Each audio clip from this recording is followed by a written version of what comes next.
하나님 말씀 창세기 41장 46절에서 57절의 말씀입니다.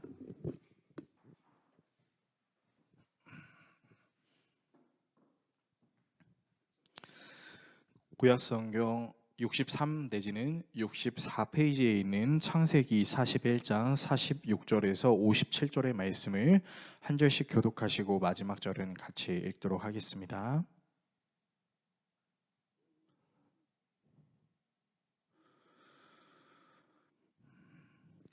네, 말씀을 봉독하겠습니다.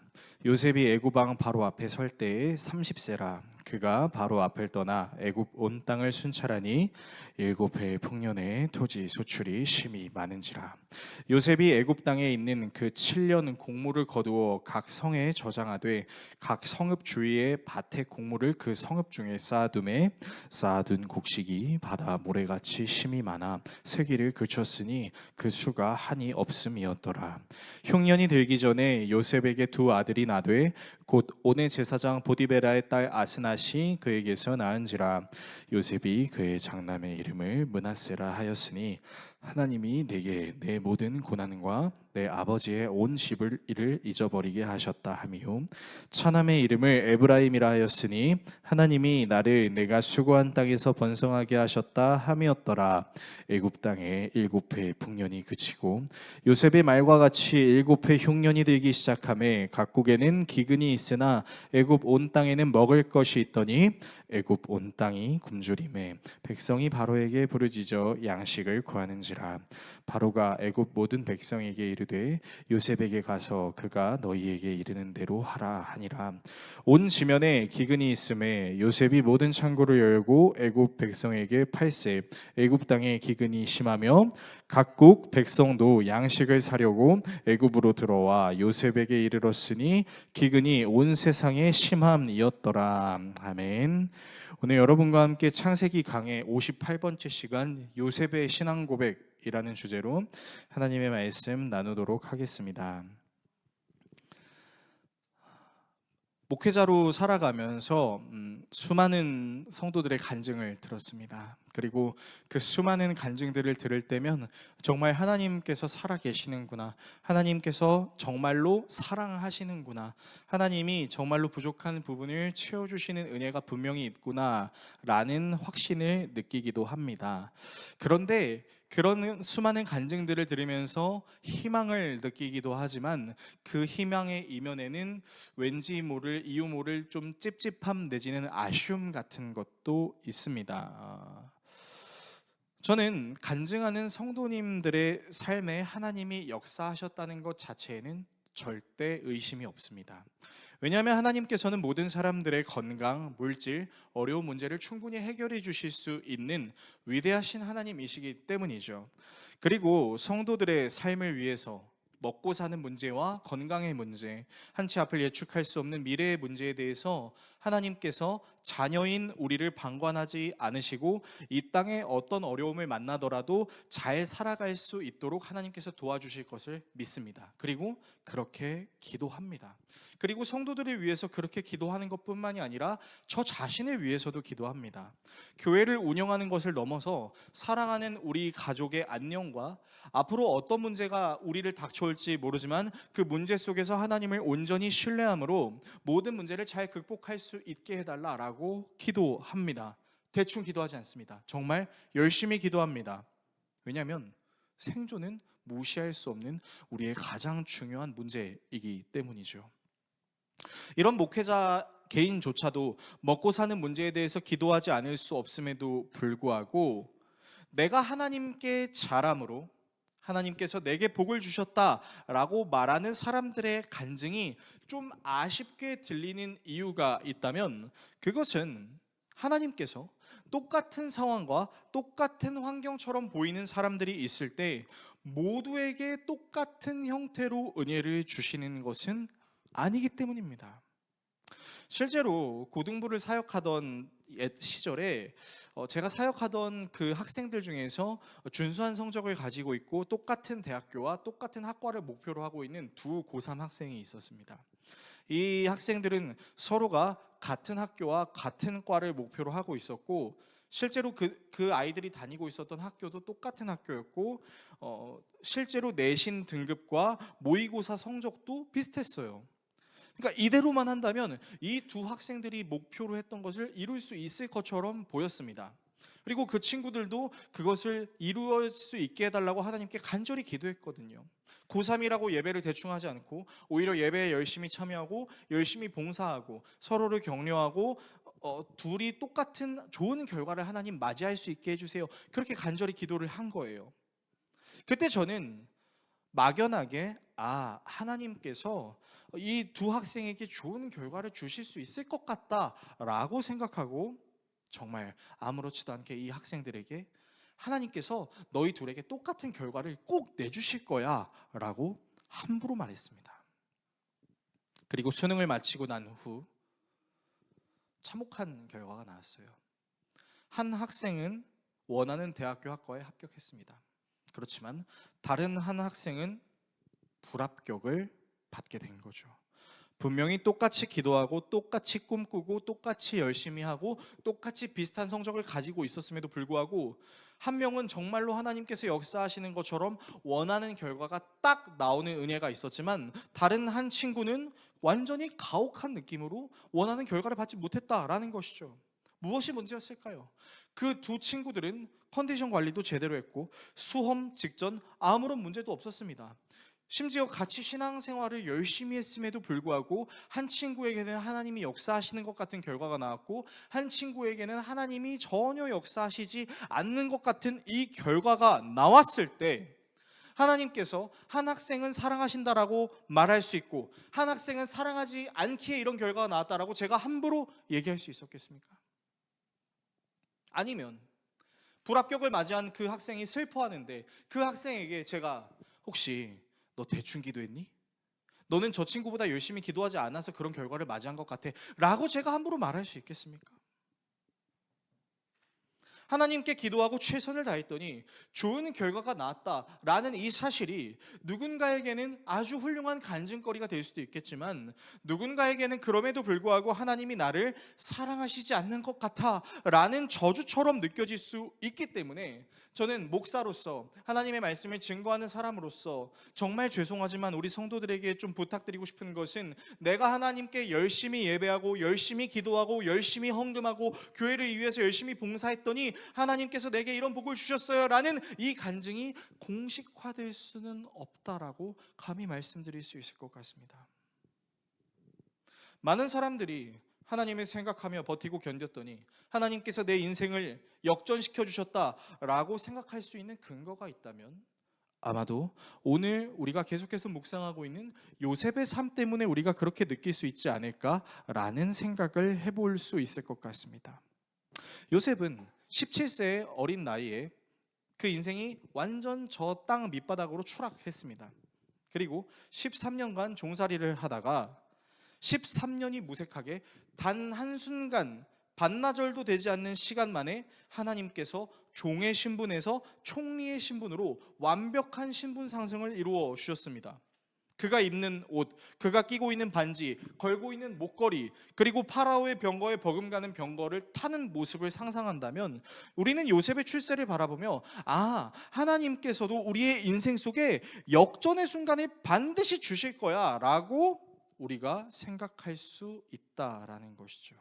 그래서 그 역전의 순간을 반드시 주실 것이기 때문에 어떻게든 버티고 견뎌서 하나님께서 그동안 내게 주시지 않았던 가장 최고의 축복을 나도 한 번쯤은 좀 누려볼 수 있는 거 아닌가? 하나님 그렇다면 제가 좀 더 참아보겠습니다. 하나님 그렇다면 제가 조금 더 견뎌보겠습니다 라고 우리는 말할 수 있다라는 것이죠. 불과 30살의 나이에 모든 이들이 부러워할 만큼의 자리에 요셉이 올라갔고 그것을 하나님께서 행하셨다는 것을 생각한다면 우리도 하나님을 믿는 믿음으로 견디고 버티면 출세할 수 있다라고 생각할 수 있다는 거죠. 자, 그러나 제가 여기서 여러분들께 좀 질문하고 싶은 것은 그렇다면 요셉의 꿈이 과연 출세였느냐라는 것입니다. 요셉이 정말 바라는 것이 단순히 상황이 역전되고 종의 신분에서 훌륭한 신분으로 올라가서 남들 앞에서 떵떵거리며 살 수 있는 것을 꿈꾸는 것, 그것 정말 출세가 요셉의 꿈이었을까요?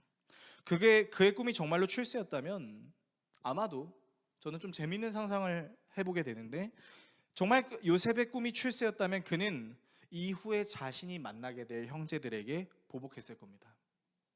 나 누군지 모르겠어? 내 얼굴을 똑바로 봐봐. 이제 기억나? 13년 전, 아니 수년 전 나를 버렸던 당신들을 난 하루도 잊은 적이 없었어. 이제 내가 당신들을 심판하겠어 라고 할 수도 있었겠죠. 형제들 뿐입니까? 보디발의 아내를 찾아갔을 수도 있겠죠. 당신 때문에 내가 강간미수범이 됐었던 거 기억나? 당신이 나를 유혹했잖아. 근데 지금 나에게 그렇게 감옥에 갇히게 해놓고 하루하루를 편안하게 살았어? 그게 말이 돼? 라고 따질 수도 있는 거죠. 또 누구에게도 따질 수 있을까요? 술관원에게도 갔을 수 있을 것입니다. 이보시오, 당신이 내 그 꿈 해몽의 조건을 기억하지 못하고 당신이 나를 바로 꺼내주지 못해서 나는 2년 동안 감옥에 갇혀 있었습니다. 2년 어떻게 보상할 거야? 응? 어떻게 할 거야? 라고 따질 수 있는 거죠. 하지만 성경 어디에도 요셉이 그런 행동을 했다라는 근거를 찾을 수가 없습니다. 오히려 그는 형들에게 하나님께서 형들을 구원하게 하시기 위해 나 자신을 이곳에 있게 하셨어요 라고 고백하죠. 그리고 앞으로 우리가 다루겠지만 창세기 50장에서 이제 아버지 야곱이 죽음을 맞이하고 나서 형제들이 겁에 질립니다.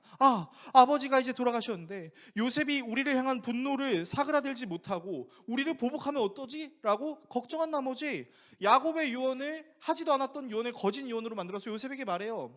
요셉, 아버지가 돌아가셨어. 근데 유언을 남겼어. 우리들을 괴롭히지 말래 라는 이런 거짓 유언을 이제 얘기해요. 근데 그 유언을 들었던 요셉이 어떻게 행동하냐면 그냥 통곡합니다. 통곡하고 형제들이 자신을 해치려고 했던 그 악을 하나님께서 선으로 바꾸셔서 수많은 생명을 살게 하셨어요 라고 고백하는 거죠. 여러분, 요셉은 정말 출세했습니다. 수년의 고난을 겪었으나 순간의 역전의 변화를 맞이했습니다. 이제 정말 하나님께서 이 13년의 고난의 시간 동안 나를 훈련시키셨고 이제는 그 13년의 시간의 보상이라도 받는 것처럼 나를 좋은 자리에 올려주셨으니 이제는 내 삶이 좀 편안해질 수 있겠구나 감사하며 그 삶을 편안하게 누려도 될 수 있는 상황이었어요. 그런데 요셉은 신분이 변하고 났음에도 불구하고 그 신분에 걸맞는 삶을 누리는 시간을 보내지 않고 하나님이 요셉을 통해 말씀하셨던 그 꿈 해몽의 내용을 직접 실천하기 시작합니다. 오늘 본문 46절의 말씀을 화면을 통해서 같이 읽겠습니다. 요셉이 이집트 왕 바로를 섬기기 시작할 때에 그의 나이는 30살이었다. 요셉은 바로 앞에서 물러나와서 이집트 온 땅을 두루 다니며 살폈다. 자, 수년간 종살이를 했던 요셉이었습니다. 정말 바쁘게 살았죠. 남의 수종이나 들며 그렇게 13년이라는 시간을 보냈던 요셉이 총리가 되고 나서는 이제 파라오 앞에서 물러나서 자신이 파라오에게 해석해줬던 그 꿈의 내용을 실천하기 시작합니다. 그러면서 이집트의 전 지역을 두루 살피기 시작해요. 그 전 지역을 두루 살피며 걸렸던 시간이 무려 7년이었습니다. 그리고 풍년을 이룬 7년의 시간 동안 생산된 먹거리들을 여러 성읍에 저장하죠. 본문 47절에서 49절의 말씀 화면을 통해서 같이 읽겠습니다. 풍년을 이룬 7해 동안에 땅에서 생산된 것은 대단히 많았다. 요셉은 이집트 땅에서 7해 동안 이어간 풍년으로 생산된 모든 먹거리를 거두어들여 여러 성읍에 저장해두었다. 각 성읍 근처 밭에서 나는 곡식은 각각 그 성읍에 쌓아두었다. 요셉이 저장한 곡식의 양은 엄청나게 많아서 마치 바다의 모래와 같았다. 그 양이 셀 수 없을 만큼 많아져서 기록을 중단할 수밖에 없었다. 저는 오늘 설교를 준비하면서 사실 가장 중점적으로 묵상했던 문장이 바로 이 문장이었어요. 7년 동안 풍년이 일어나서 각 성읍에 그 생산량의 5분의 1을 저장하였는데 그 5분의 1마저도 너무나 수가 많아서 바다의 모래와 같이 많아서 기록할 수 없었더라라고 나와 있습니다. 여러분, 근데요, 저는 이 말씀을 보면서 좀 신기하다라고 생각하고 이 본문을 그냥 문자적으로만은 좀 바라볼 수 없겠다라는 생각을 했습니다. 왜 그렇게 생각했는지 본문을 좀 디테일하게 살펴보겠습니다. 우선 이집트는 7년의 풍년의 시간을 맞이했습니다. 심지어 5분의 1씩 곡식을 거두어서 성읍에 쌓았음에도 불구하고 그 양이 마치 바다의 모래와 같이 많아서 셀 수 없을 정도여서 기록할 수 없었다라고 말하고 있습니다.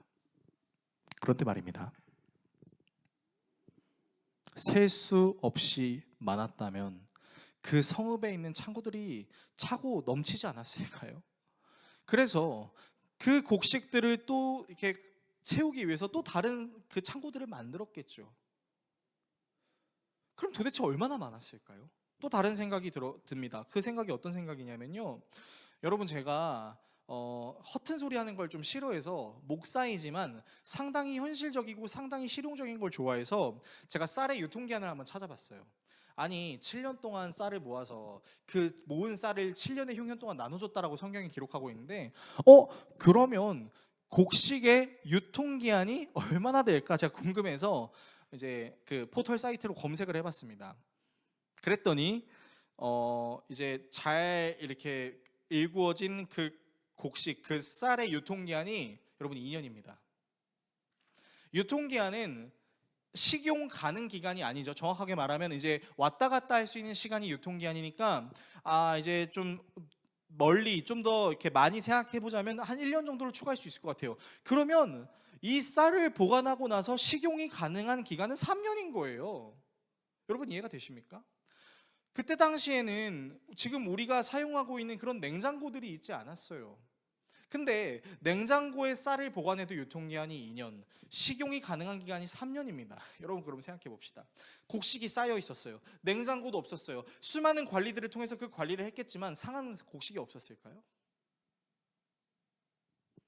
그러면 성경이 우리에게 말하고 있는 건 아니 그냥 그 해마다 적절하게 부흥이 일어났다가 마지막 7년 차에는 곡식이 홍수만큼 많아져서 바다의 모래만큼 많아져서 그걸로 이제 다른 나라들을 베풀어 줬다? 그럼 유통기한이 지나게 되면 썩은 쌀을 베풀어 주는 겁니까?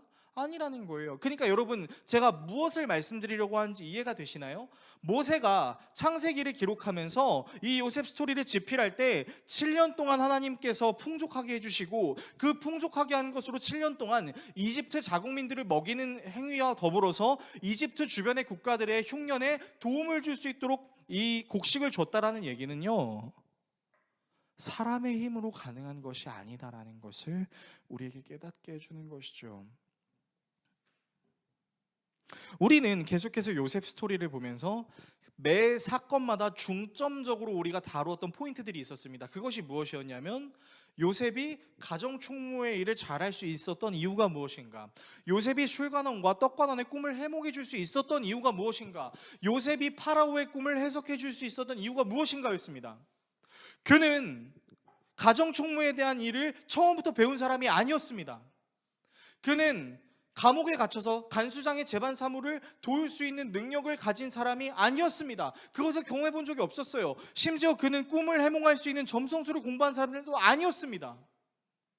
그렇다라는 것은 요셉이 그동안 겪어보지 못했던 일을 겪으면서 그 일들을 감당해서 그 일을 감당함으로 주변 사람들에게 하나님이 살아계신다는 것을 드러낼 수 있었던 이유는 요셉이 어떤 훌륭한 사람이다라는 것을 성경이 이야기하고 싶은 것이 아니라 그 요셉에게 하나님의 영이 함께 하셨다. 그래서 이집트의 왕 파라오가, 여러 신을 숭배하는 그 파라오가 요셉의 모습을 보면서 하나님의 영이 함께한 사람이다라고 얘기할 수밖에 없었던 이유, 여러분 그것을 생각해 봤을 때 요셉이 분명하게 깨달은 것은요, 내가 잘나서 나에게 이런 일이 일어나는 것이 아니라 아니 한 번도 공부해보지 못하고 한 번도 겪어보지 못했던 것을 어떻게 말할 수 있었을까?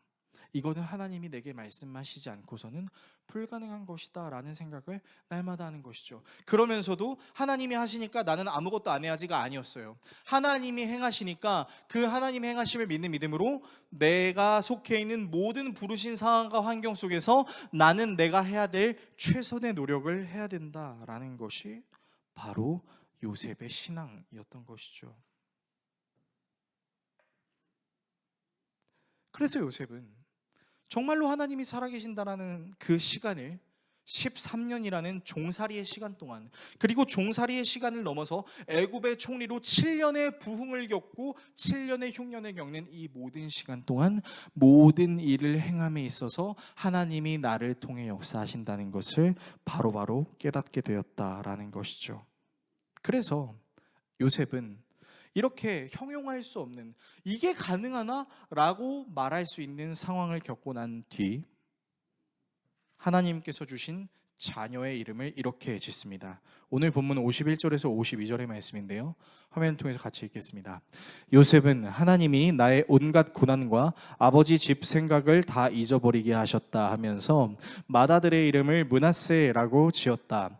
둘째는 내가 고생하던 이 땅에서 하나님이 자손을 번성하게 해주셨다 하면서 그 이름을 에브라임이라고 지었다. 여러분, 저 요셉의 고백이 어떻게 느껴지세요? 저는 저 요셉의 문장을 묵상하면서 이런 생각이 들었어요. 저게 가능해?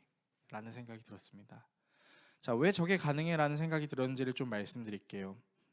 여러분은 힘든 일이 잘 잊혀지십니까? 여러분, 사람이 얼마나 간사하냐면요, 내게 있었던 9가지 좋은 일은 잘 생각이 나지 않거든요. 그런데 내게 있었던 9가지 좋은 일은 잘 생각이 나지 않는데 내게 일어났던 한 가지 일은요, 그렇게 마음에 남을 수가 없습니다.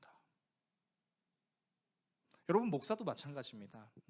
하나님께서 은혜 주셔서 정말 하나님의 은혜를 간증하고 싶은 그런 마음들이 정말 샘솟는데요, 그런 마음을 너무 나누고 싶은데요, 그렇게 좋은 일들이 많이 일어나도요, 한 가지 어려운 일이 저에게 찾아오면요, 그동안 하나님께서 내게 주셨던 은혜가 온데간데 사라지는 경험을 하게 됩니다. 그래서 정말 잊고 싶은데 잊혀지지가 않아요. 그러니까 여러분도 이런 생각을 해보셨을 겁니다. 하나님, 부탁인데요, 제발 제 머릿속에 지우개를 허락하여 주십시오. 제가 이 부분만큼만은 제가 제발 좀 잊어버리고 싶습니다 라고 생각합니다. 그런데 너무 웃긴 사실은 제발 좀 잊어버리고 싶다라고 생각하는 그것이 항상 생각이 난다는 거죠. 그런데 요셉이 이렇게 고백하는 거죠. 하나님께서 내가 그동안 당했던 모든 고난을 잊게 하셨다라고 이야기하는 거죠.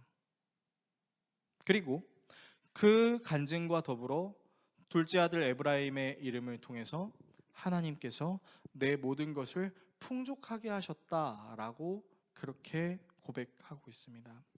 저는 이 요셉의 고백을 보면서 하나님께서 요셉에게 주신 은혜가 무엇인지를 고민해 봤을 때, 물론 하나님께서 상황과 환경을 변화시켜 주시는 은혜도 분명히 주셨습니다. 그런데 요셉은 상황과 환경을 변화시켜 주시는 그 하나님께도 감사했지만, 그가 감사했던 것은 사실은 상황과 환경을 변화시켜 주는 것을 넘어서서 그 상황과 환경을 마주하는 나 자신을 변화시켜 주신 하나님께 감사하는 것처럼 보였다라는 거죠. 그래서 저는 하나님께서 우리에게 주실 수 있는 기적이 있다면 그것은 우리의 상황과 환경을 변화시켜 주시는 기적도 분명히 맞다라고 생각하지만, 제일 중요한 그리고 제일 감사한 기적이 있다면 나 자신을 변화시켜 주시는 기적이 정말로 하나님께서 우리에게 주시는 큰 은혜가 아닌가라는 생각이 듭니다. 그것이 성경에서는 다른 말로 거듭남이라고도 하는 것이죠. 제가 정말 존경하는 목사님이 있습니다. 이 목사님은 사실은 이름만 대도 여러 성도들이 알만한 목사님이신데, 이 목사님이 하나님의 부름을 받아서 한 교회를 개척하게 됩니다. 그리고 그 교회를 개척하면서 정말 어려운 일들을 많이 경험하시고 정말로 견디기 힘든 여러 순간들을 맞이하셨지만, 그 모든 순간들을 하나님과 함께 돌파하고 그렇게 교회를 운영하면서 사랑하는 동역자들을 하나님께서 많이 붙여주셔서 그 교회가 성장하고 부흥했습니다. 그래서 어느덧 그 교회는 그 지역에서 나름 영향력을 펼칠 수 있는 교회로 자리매김했습니다. 그러면 사실은 그 교회를 계속 목회하는 게 사실 편한 겁니다. 열심히 목회해서 내게 주어진 임기 시간 동안 최선을 다하고 이후에 원로 목사 타이틀을 얻게 되면서 다음 후대 목사님에게 넘겨주고 성도들의 축복을 받으면서 내려오는 것만큼 굉장히 좋은 그런 일이 없는 것이죠. 그런데 이 목사님이 재밌는 결단을 하십니다. 그 결단이 무엇이었냐면 개척을 다시 한다라는 겁니다. 많은 성도들이 반대했습니다. 목사님, 개척이라뇨? 무슨 말씀이십니까? 목사님 하나님의 부름을 받으셔서 지금 이렇게 목회 잘하셨는데 이제 이 교회에서 앞으로도 남아있는 수많은 사역들을 잘 마무리하시고 박수 받으면서 그 사역을 마무리하시는 게 좋지 않겠습니까? 수많은 성도들이 반대했습니다. 목사님, 지금 목사님이 이 교회를 내려놓으시고 다른 교회를 간다는 것을 우리는 인정할 수 없습니다. 목사님이 가신다니요? 그럴 수 없습니다. 목사님 아직 우리 교회에 남으셔서 우리를 위해서 사역하셔야 됩니다. 그렇게 얘기했습니다. 근데 그 목사님이 눈물로 성도들을 격려하고 성도들을 설득하며 이렇게 얘기를 했다라는 것이죠. 저는 하나님의 부르심을 따라 하나님께서 인도하시는 또 다른 곳으로 가야 합니다. 제가 사역을 시작했던 이유는 사역이라는 도구를 통해서 나의 출세를 얻기 위함이 아니라, 이 사역을 통해서 내가 제법 괜찮은 사람이다라는 것을 증명하고 싶은 것이 아니라, 나와 함께 하시는 그 하나님을 세상과 사람들 앞에 간증하고 이후 하나님께서 나를 필요로 여기시는 그곳에 내가 다시 하나님께 쓰임받기를 원하는 마음으로, 하나님의 뜻에 온전히 나를 그 안에 들어가기를 원하는 마음으로 나는 다시 하나님의 부르심 앞에 순종합니다. 그래서 그 목사님이요, 사랑하는 동역자 목사님에게 후계를 맡기시고 또 다른 지역에 가서 또 개척을 하셨다라는 거예요. 이해가 되지 않았습니다. 직접 개척이라는 것을 해보니까 상당히 힘들고, 또 다음에 나에게 또다시 개척의 기회가 온다면 나는 이번에는 이렇게 개척할 것 같아 라는 그런 생각을 고작 개척 목회한 지 1년 반밖에 되지 않은 시간에 저는 깨달았습니다. 그런데 그렇게 힘들고 어려운 개척을 또 하시는 목사님을 보면서 제가 너무나 놀랐던 건요, 이 목사님은 진짜로 하나님께서 부르시는 곳에 하나님의 뜻대로 쓰임을 받기를 원하는 사람이구나. 그가 훌륭한 설교와 훌륭한 목회로 수많은 사람들을 주께로 돌아오는 그런 일들을 했음에도 불구하고 그 자리에서 성과를 만족하는 삶으로 살아가는 것이 아니라 또다시 하나님의 부르심을 따라 하나님이 인도하시는 그 광야로 나아가는 모습을 봤을 때요, 요셉이 떠오르더라고요. 왜요? 요셉은 출세가 목적이 아니었기 때문이죠. 요셉은 자기가 행동하는 그 모든 상황과 환경 가운데 그가 그 자신이 하나님과 동행하고 있는 것을 느끼고 있는지, 그리고 하나님께서 자신의 입술을 통해서 말씀하신 그 일을 하나님께서 이루실 수 있도록 나 자신을 하나님께 내어드리는 일을 한 것이죠. 그래서 요셉은 하나님께서 주시는 지혜로 파라오의 꿈을 해몽해주고, 그 파라오의 꿈을 해몽해주는 것을 끝으로 하는 것이 아니라 하나님께서 말씀하신 그 자리에 요셉이 직접 갔다라는 겁니다.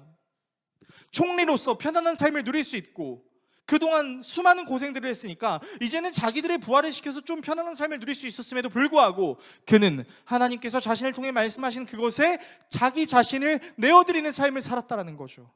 그래서 그 총리의 직위로 형제들에게 복수하는 것이 아니라 오히려 그 형제들에게 하나님께서 나를 이렇게 사용하셨습니다.